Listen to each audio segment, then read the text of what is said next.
For months now, economists have been asking a simple question with increasingly complicated answers. Is the United States labor market finally cracking? And today we may have gotten the clearest sign yet that the answer is shifting toward yes.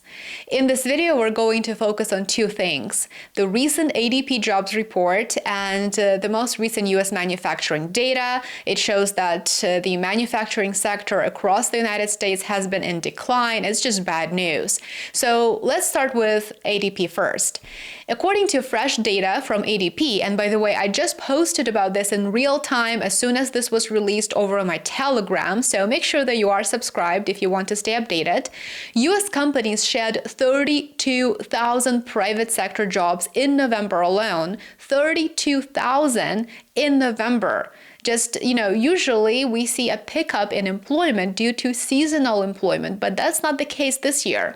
This is the largest decline since early 2023 and a considerable reversal from what many expected. In fact, economists surveyed by Bloomberg predicted a moderate gain of about 10,000 jobs in November, but instead the labor market stumbled, and it stumbled badly. So we have an expectation of a gain, and we predict that there's going to be somewhat of an uptick, a very moderate one, but we got a pretty considerable loss instead. This is more than just a surprising data point. This is a warning shot, and it should be perceived as such. Payrolls have now fallen 4 times in the past 6 months, and this has become a trend. This is not a one-off reading, this is a trend. And what makes the most recent November report even more consequential is its timing. With the Federal Reserve effectively not having the most recent information, the federal shutdown delayed the government's official jobs report until mid-December. The ADP data is one of the only real-time indicators Federal Reserve officials will have ahead of their final policy meeting of the year. So effectively, the Federal Reserve is flying blind in a sense because of political gridlock that shut down the government for the longest period of time in U.S. history. With inflation still elevated but job growth slowing, policymakers are walking a very tight rope. This goes back to the Fed's dual mandate too. Do they cut interest rates a third meeting in a row to ease pressure on the economy, or alternatively, do they keep a firmer stance to avoid reigniting inflation? What do they do? What do you expect the Fed to do? Let me know in the comments below your predictions.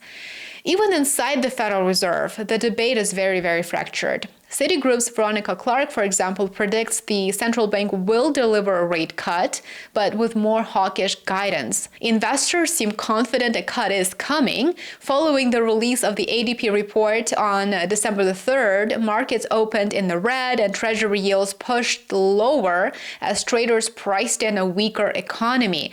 That's right, in the United States, the economy is slowing down. It is weakening despite those big, joyful announcements that we keep hearing from Treasury Secretary Scott Bessent and other members of the administration. And I know that those of you who are here in the United States feel this too. You see this too. Prices have gone up significantly on many items. And I see this in your comments, and I myself see this when I go shopping or when I purchase things online. And that's not the worst news that I have for you today. Beneath the headline numbers lies a more uncomfortable story. The decline was actually driven overwhelmingly by small businesses. Companies with fewer than 50 employees cut a staggering 120,000 jobs in November alone. This is the worst small business payroll drop since May of 2020. And what happened in May 2020? As we know very well, this was the height of the pandemic shock. So what's interesting is that the ADP reports larger firms, meanwhile, saw a net increase in hiring. And so this widening divide underscores a troubling trend. Smaller employers, often the backbone of local economies, are under immense strain. Think about the impact that it has on the local jobs market. People are getting laid off or are about to get laid off because these small employers are struggling financially. Professional and business services took the biggest hit, followed by information and manufacturing. We will return to manufacturing in just a second. Education and healthcare managed to add jobs, but not nearly enough to offset broad weaknesses across other sectors. And while economists have said for months now that the labor market is in a state of low hiring and low firing, cracks are definitely forming, and we do see mass layoffs, as I mentioned in my previous videos here on my channel. For example, Apple, Verizon, and other major companies have either cut workers or signaled cuts are coming. One or two announcements might be noise and could be dismissed, but a string of them is not noise, clearly. It is a trend. You would agree. Let's talk about wage growth next. Wage growth is slowing as well. Workers switching jobs saw average pay increases of just 6.3%, which is the smallest gain since early 2021. For those workers who are staying put, wage growth cooled to 4.4%. Again, this suggests employers are not competing as aggressively for labor, and this is clearly another indicator of a labor market losing steam, losing momentum. Yet, as bleak as the ADP report looks, the political response was immediate. Commerce Secretary Howard Lutnick pushed back against any suggestion that President Trump's tariffs were to blame for this. Instead, he pointed to two other disruptions, two other policy disruptions, I should add. The first one was the government shutdown, of course, which he says temporarily squeezed small business activity. And he also said that the administration's mass deportation efforts reduced available labor and suppressed payroll numbers. So Lutnick insisted that tariffs had nothing to do with the problem. Do you think that Mr. Lutnick has a point, or is this just smoke and mirrors? What do you think? Let me know in the comments below. But regardless of what Mr. Lutnick said, the manufacturing sector tells a completely different story. New data from the Institute for Supply Management shows U.S. manufacturing contracted for the 9th consecutive month in November, with its PMI falling to 48.2. This reading is firmly in contraction territory. There are no questions about that. This is in contraction territory. And the chair of the institute, Susan Spence, could not have been more blunt. She said it really is all about tariffs, so she clearly contradicted Lutnick's words. According to ISM's survey, higher input costs, supply chain disruptions, and ongoing uncertainty about duty levels have actually weighed heavily on producers throughout the year. And so some companies have chosen not to hire people. So you see how everything is linked. It is directly linked to employment.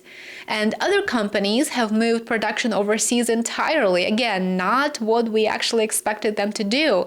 In fact, 67% of surveyed manufacturers reported that they were actively managing or holding down headcount due to the pressures created by tariffs and weakening demand. Industries from apparel and textiles to chemicals and transportation equipment have been hit especially hard. Transportation in particular have suffered from tariffs that have pushed firms to shift manufacturing abroad, which is, as we understand very well, this is not what the tariff policy intended to do.